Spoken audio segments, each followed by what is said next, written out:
മുമ്പുള്ളവയെ നിങ്ങൾ ഓർക്കേണ്ട, പണ്ടുള്ളവയെ നിരൂപിക്കുകയും വേണ്ട. ഇതാ ഞാൻ പുതിയതൊന്ന് ചെയ്യുന്നു, അത് ഇപ്പോൾ ഉത്ഭവിക്കും. നിങ്ങളതറിയുന്നില്ലയോ? ഞാൻ മരുഭൂമിയിലൊരു വഴിയും നിർജ്ജന പ്രദേശത്ത് നദികളും ഉണ്ടാക്കും.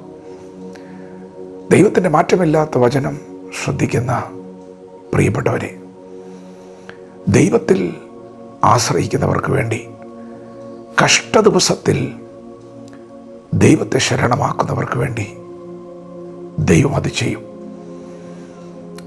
ഇന്നലകളിലെ നിങ്ങളുടെ പരാജയങ്ങളെ ദൈവം വിജയമാക്കും. ഇന്നലകളിലെ നിങ്ങളുടെ വരൾച്ചകളെ, ശൂന്യതകളെ ദൈവം ഒരു നീരുറവയാക്കും, നദിയാക്കും. മരുഭൂമിയിൽ ദൈവം ഒരു വഴി തുറക്കും. ഇതുവരെയും വെളിപ്പെടാത്ത വഴികൾ, ദൈവത്തിൻ്റെ വഴികൾ, തികവുള്ള വഴികൾ, തൻ്റെ ഭക്തർക്ക് വേണ്ടിയുള്ള വഴികൾ, തിരഞ്ഞെടുക്കേണ്ടുന്ന വഴികൾ വെളിപ്പെട്ടു വരും. ദൈവം അത് ചെയ്യും. മരുഭൂമിയിൽ ഒരു വഴിയും നിർജ്ജന പ്രദേശത്ത് ദൈവം നദികളും ഉണ്ടാക്കും. ഇന്നതില്ല, എന്നാൽ ദൈവം അത് ഉണ്ടാക്കും. പ്രിയപ്പെട്ടവർ, നമ്മുടെ ദൈവം സൃഷ്ടികർത്താവാണ്, സൃഷ്ടിക്കുന്നവനാണ്. ഇന്ന് നിങ്ങളുടെ ജീവിതത്തിൽ ഇല്ലാത്തതിനെ ദൈവം ഉള്ളതിനെ പോലെ വിളിച്ചു വരുത്തും. വിശ്വസിക്കുക, ദൈവത്തിൽ ആശ്രയിക്കുക, ദൈവത്തിൻ്റെ മുഖം ഇടവിടാതെ അന്വേഷിക്കുക. യഹോവയെ, അവൻ്റെ ബലത്തെയും തിരയുവിൻ.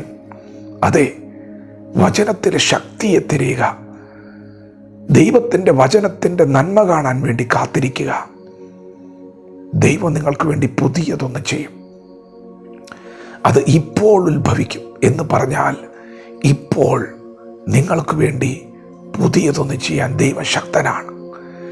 ഇന്നത്തെ നിങ്ങളുടെ അസാധ്യതകളുടെ നടുവിൽ ദൈവത്തിനൊരു വഴി തുറക്കാൻ കഴിയും. പ്രിയപ്പെട്ടവരെ, ആശ്രയിക്കുന്നവർക്ക് വേണ്ടി ദൈവം അത് ചെയ്യും. ദാവീദ് ദൈവത്തിൻ്റെ സന്നിധിയിൽ നിലവിളിക്കുകയാണ്. ദൈവമേ, എന്നെ സഹായിക്കണമേ. കഷ്ടദിവസത്തിൽ, അനർത്ഥ ദിവസത്തിൽ ശത്രു ദാവീദിനെ ആക്രമിച്ചു. ദാവീദ് പറഞ്ഞു, എൻ്റെ ശത്രു എന്നെക്കാളും ബലമേറിയവനായിരുന്നു.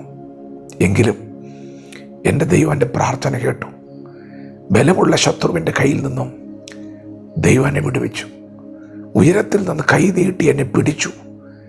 പെരുവെള്ളത്തിൽ നിന്ന് എന്നെ വലിച്ചെടുത്തു. എൻ്റെ ദൈവം എന്നെ സഹായിച്ചു. എൻ്റെ ശത്രുവിൻ്റെ കയ്യിൽ നിന്ന് എന്നെ വിടുവിച്ചു.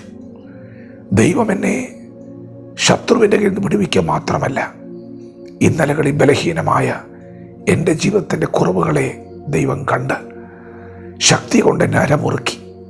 വഴിയിലെ കുറവുകൾ പരിഹരിച്ചു. എൻ്റെ കാലുകൾക്ക് മാൻപേട കാൽ പോലെ വേഗത നൽകി. എന്നെ ഗിരികളിൽ നിർത്തി. തീർന്നില്ല, ദൈവം എൻ്റെ കൈകൾക്ക് യുദ്ധാഭ്യാസം വരുത്തി. പ്രിയപ്പെട്ടവരെ, നിങ്ങൾക്ക് ഒരു ശുശ്രൂഷയുണ്ട്.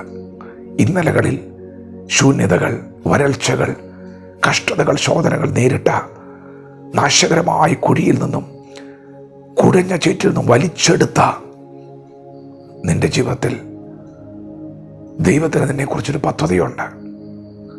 നിനക്കൊരു ശുശ്രൂഷയുണ്ട്. ദാവീദ് പറയുകയാണ്, ദൈവം എന്നെ വിടുവിച്ചു. എൻ്റെ കഷ്ടതയിൽ ദൈവം എന്നെ സഹായിച്ചു. ശത്രുവിൻ്റെ കയ്യിൽ നിന്ന് എന്നെ വിടുവിച്ചു. ബലമുള്ള ശത്രുവിൻ്റെ കയ്യിൽ നിന്ന് അവൻ എന്നെ പണിതു. എൻ്റെ സ്ഥിതിക്ക് മാറ്റം വരുത്തി. എൻ്റെ കാലുകൾക്ക് വേഗം നൽകി. എന്നെ ഗിരികളിൽ നിർത്തിയില്ല. ദൈവം എന്നെ ശുശ്രൂഷയ്ക്ക് വേണ്ടി അഭ്യസിപ്പിക്കുകയാണ്.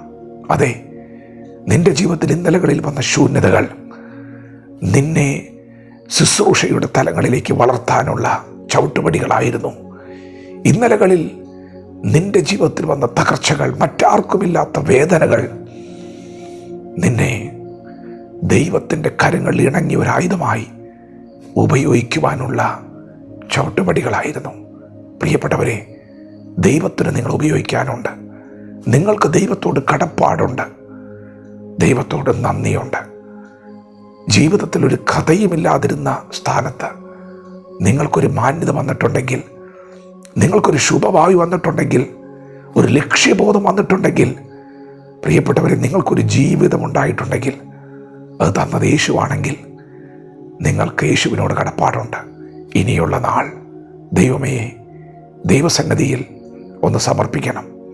ദൈവമേ, എന്നെ അങ്ങയുടെ വേലയ്ക്കായി, അങ്ങയുടെ ഇഷ്ടം ചെയ്യുവാനായി ഞാൻ ഏൽപ്പിച്ചു തരുന്നു. അവിടെ നിന്നെ ആക്കി വയ്ക്കുന്ന സ്ഥാനത്ത് അങ്ങയുടെ നാമത്തിന് മഹത്വമായി എന്നെ ഉപയോഗിക്കണമേ. നിശ്ചയമായും ദൈവത്തിന് നിങ്ങൾ ഉപയോഗിക്കാൻ പദ്ധതിയുണ്ട്. ദൈവം നിങ്ങൾ ഉപയോഗിക്കാൻ പോവുകയാണ്. ദൈവം നിങ്ങൾക്ക് അഭ്യസനം നൽകാൻ പോവുകയാണ്. ശുശ്രൂഷയ്ക്കായി ദൈവം നിങ്ങളെ കണ്ടിരിക്കുന്നു. ദൈവം നിങ്ങൾ ഉപയോഗിക്കാൻ പോകുന്നു. ഇന്നലകളിൽ ദൈവം ചെയ്തത് നിങ്ങൾ ഘോഷിച്ചാൽ മതി.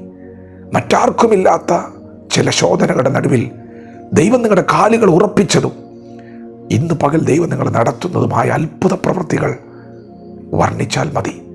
നിങ്ങളുടെ ശുശ്രൂഷ ആരംഭിച്ചു കഴിഞ്ഞു, ദൈവം അത് ചെയ്തു കഴിഞ്ഞു, നിങ്ങളത് വിളിച്ചു പറഞ്ഞാൽ മതി. വചനത്തോട് പ്രതികരിക്കാം. ദൈവം നമ്മെ ഓരോരുത്തരും ഈ പകൽ അനുഗ്രഹിക്കുമാറാകട്ടെ. ആമേൻ.